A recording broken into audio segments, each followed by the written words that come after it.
പ്രിയപ്പെട്ട സഹോദരീ സഹോദരന്മാരെ, എല്ലാവർക്കും അഭിവാദ്യങ്ങൾ. ബഹുമാനപ്പെട്ട കാന്തപുരം ഉസ്താദ് ജമാഅത്തെ ഇസ്ലാമി പിരിച്ചുവിടണം എന്ന് ആഹ്വാനം ചെയ്തതായി ഒരു റിപ്പോർട്ട് വന്നിരുന്നു. അദ്ദേഹം എവിടെയാണ്, ഏത് സാഹചര്യത്തിലാണ് അങ്ങനെ പറഞ്ഞത് എന്നുള്ളതിനെക്കുറിച്ച് കൃത്യമായി അറിവില്ല. വ്യാപകമായി വാട്സാപ്പ് പോസ്റ്റുകളിലും ഫേസ്ബുക്ക് കുറിപ്പുകളിലുമൊക്കെ ഇത് ചർച്ച ചെയ്യപ്പെടുകയുണ്ടായി. ജമാഅത്തെ ഇസ്ലാമിക്കാർ വളരെ വൈകാരികമായി ആണ് അതിനോട് പ്രതികരിച്ച് കണ്ടത്. കാന്തപുരം ഉസ്താദിനെ ട്രോളാനും പരിഹസിക്കാനും വരെയുള്ള ധാർഷ്ട്യം പല ആളുകളും കാണിച്ചു കണ്ടു. യഥാർത്ഥത്തിൽ കാന്തപുരം ഉസ്താദ് വലിയ അപരാധമൊന്നും പ്രവർത്തിച്ചിട്ടില്ല ഇക്കാര്യത്തിൽ.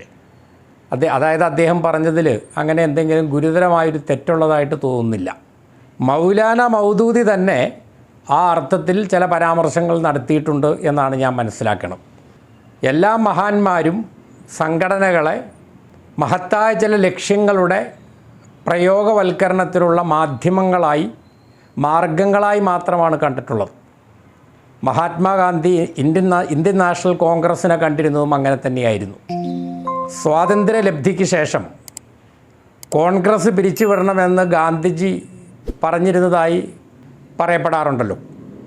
അതും ഈ ഗണത്തിൽപ്പെട്ടത് തന്നെയാണ്. മൗലാന മൗദൂദിയും ഏതാണ്ട് അതേപോലെയുള്ള ചില പരാമർശങ്ങൾ നടത്തിയിട്ടുണ്ട്. നേർക്ക് നേരെ അങ്ങനെയല്ല. ഇവിടുത്തെ മൗലികമായ വിഷയം കാന്തപുരം ഉസ്താദിനെ പോലെ ലോകം അംഗീകരിക്കുന്ന ജനലക്ഷങ്ങളുടെ മനസ്സിൽ ഇടം നേടിയ ഒരു പണ്ഡിതൻ എന്തെങ്കിലും പറയുമ്പോൾ അതിനെ തെറ്റായി വ്യാഖ്യാനിച്ച് വൈകാരികമായ തലത്തിൽ അതിനോട് പ്രതികരിക്കുന്ന രീതി, അത് വാക്കുകളിലൂടെയുള്ള വൈകാരികതയാണെങ്കിലും അത് ഇസ്ലാമിക പ്രവർത്തകർക്ക് അഭിലഷണീയമല്ല എന്നാണ് പറയാനുള്ളത്. ഈമാൻ കൊണ്ടും സ്വാലിഹായ അമലുകൾ കൊണ്ടും മശഹൂറായ പ്രശസ്തനായ ഒരാളിൽ നിന്ന് പ്രത്യക്ഷത്തിൽ അഹിതകരമായ എന്തെങ്കിലും വാക്കുകളോ പ്രവൃത്തികളോ ഉണ്ടായതായി നമുക്ക് അനുഭവപ്പെട്ടാലും ശരിയായ എന്തെങ്കിലും ഒരു തഅ്വീൽ, ഒരു വ്യാഖ്യാനം അതിന് കൊടുത്ത് അതിനെ നമ്മൾ ശരിയാക്കണം എന്നുള്ളതാണ്. ഇദാ സ്വദറ ഖൗലുൻ മിൻ ആലിമിൻ മഷ്ഹൂരിൻ ഫയജിബു അലൈന അൻ നുവജ്ജിഹു വ നുഅവ്വിലഹു.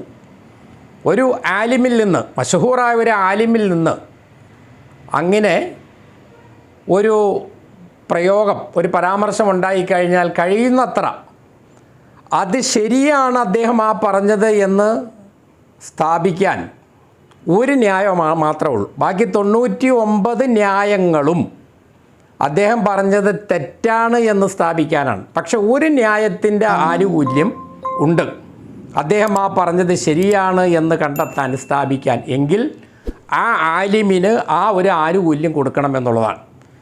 ഈ നിലയിൽ കാന്തപുരം ഉസ്താദ് ജമാഅത്തെ ഇസ്ലാമി പിരിച്ചുവിടണം എന്ന് പറഞ്ഞിട്ടുണ്ടെങ്കിൽ അത് തീർത്തും മൗദൂദി സാഹിബ് പറഞ്ഞത് തന്നെയാണ് എന്ന നിലയിൽ അതിനെ തഅ്വീൽ ചെയ്ത് വ്യാഖ്യാനിച്ച് ശരിയാക്കി നമ്മൾ ഉൾക്കൊള്ളണം.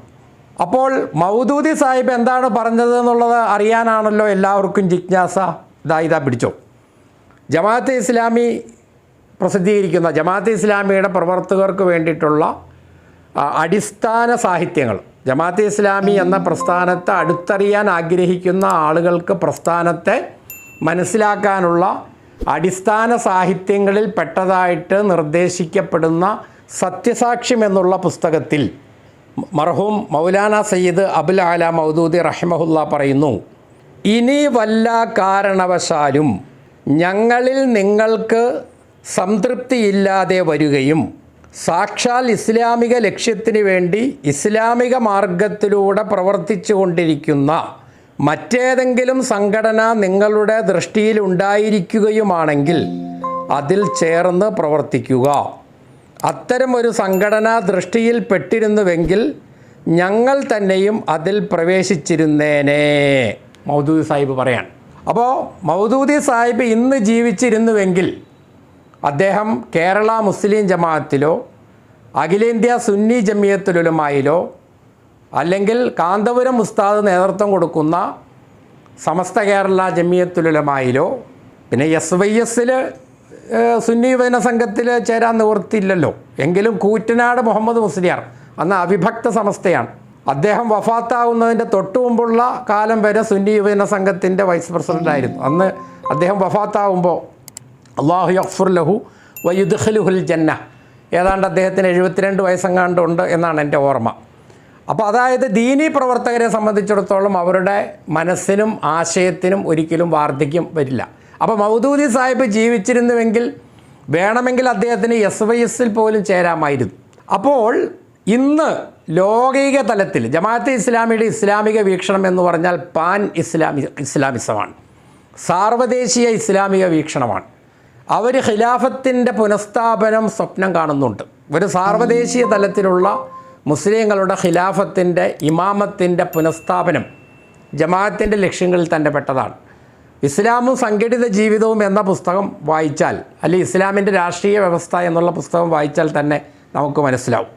ലോകം ഇന്ന് അംഗീകരിക്കുന്ന, അതായത് പൊതുവായ ഒരു പരിപാടി CMP കോമൺ മിനിമം പ്രോഗ്രാമിൻ്റെ അടിസ്ഥാനത്തിൽ ലോക മുസ്ലിങ്ങൾക്ക് ഇമാമായിട്ട് അംഗീകരിക്കാവുന്ന, നേതാവായിട്ട് അംഗീകരിക്കുന്ന, ഇന്ന് ലോകത്ത് ജീവിച്ചിരിക്കുന്ന ഒരേ ഒരു പണ്ഡിതൻ കാന്തപുരം ഉസ്താദാണ്. ഷറഹുൽ അഖായിദിൽ പറയുന്നു, വൽ ഇജ്മാഉ അലാ അന്ന നസ്ബൽ ഇമാമി വാജിബുന അലൽ മുസ്ലിമീൻ ലിഖൗലിഹി സല്ലല്ലാഹു അലൈഹി വസല്ലം മൻ മാത വലം യഅരിഫ് ഇമാമ സമാനിഹി ഫഖദ് മാത മീതത്തൻ ജാഹിലിയ്യ.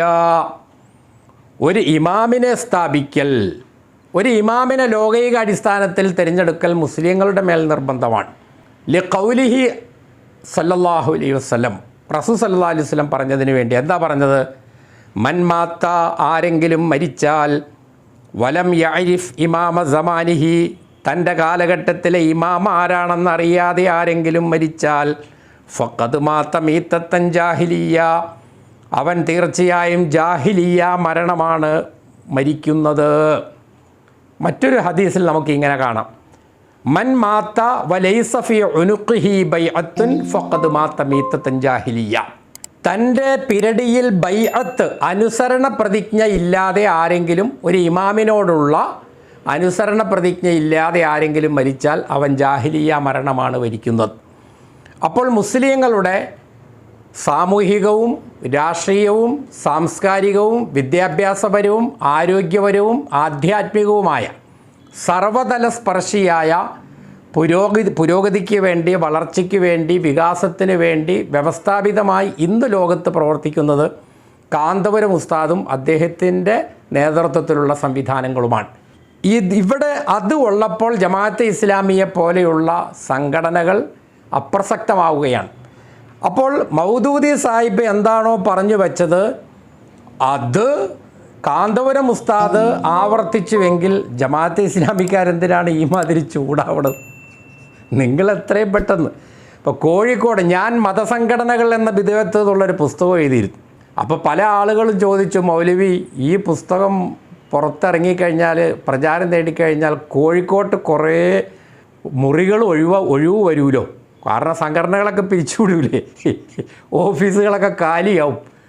അപ്പം ഞാൻ പറഞ്ഞു, റിയൽ എസ്റ്റേറ്റ് രംഗത്ത് പ്രവർത്തിക്കുന്ന എൻ്റെ പരിചയക്കാരൻ ഉസ്മാനൊക്കെ ഉൾപ്പെടെയുള്ള ആൾക്കാരിവിടെ ഉണ്ട്, അവരെ കോഴിക്കോട്ടേക്ക് വിടാം എന്ന് ഞാൻ പറയുകയും ചെയ്യും. അപ്പോൾ ഏതായാലും ഒരു ഓഫീസെങ്കിലും എൻ്റെ പൊന്നുമക്കളെ നിങ്ങൾ ഒഴിവായി തന്നാൽ ഞാൻ ആ ഉസ്മാനക്കാരെ കോഴിക്കോട്ടേക്ക് പറഞ്ഞു വിട്ടേനെ. ആരും വിഷമിക്കണ്ട. ഏതായാലും ഇവിടെ അരുതാത്തതൊന്നും കാന്തപുരം ഉസ്താദ് പറഞ്ഞിട്ടില്ല, നിങ്ങളത് ആലോചിക്കുക. ഇതേ അർത്ഥത്തിൽ സത്യസാക്ഷ്യത്തിൽ മൗദൂദി സാഹിബ് പറഞ്ഞിട്ടുള്ളത് പോലെ അതിന് സമാനമായ ചില പരാമർശങ്ങൾ നമുക്ക് ജമാഅത്തെ ഇസ്ലാമി ലക്ഷ്യം മാർഗം എന്നുള്ള പുസ്തകത്തിലും കാണാവുന്നതാണ്. ഈ വൈകിയ വേളയിൽ ഞാൻ അതുകൂടി വായിച്ച് നിങ്ങളെ ബുദ്ധിമുട്ടിക്കുന്നില്ല. എല്ലാവരും ഇസ്ലാമിക പ്രസ്ഥാനത്തിൻ്റെ അടിസ്ഥാന സാഹിത്യങ്ങൾ വായിക്കുക, പ്രസ്ഥാനത്ത് അടുത്തറിയുക. കാന്തപുരം ഉസ്താദിനെ പോലെ സാർവദേശീയ വീക്ഷണം, ദേശീയ വീക്ഷണമുള്ള പണ്ഡിതന്മാരുടെ പ്രസ്താവനകളെ ജമാഅത്തെ ഇസ്ലാമി പ്രതിദാനം ചെയ്യുന്ന ആശയങ്ങളുമായിട്ട് എങ്ങനെ വരുന്നു? അദ്ദേഹം മൗലിദ് കഴിക്കുന്നത്, നബിദിനം ആഘോഷിക്കുന്നത്, അല്ലെങ്കിൽ റാത്തീബ് കഴിക്കുന്നത്, ഇതൊന്നും ജമാഅത്തെ ഇസ്ലാമിയുടെ പ്രശ്നങ്ങളല്ലല്ലോ, നിങ്ങളുടെ കൺസേൺ അല്ല. നിങ്ങൾ സാമൂഹികമായി രാഷ്ട്രീയമായി ഒക്കെ ചിന്തിക്കുന്നവരാണ്.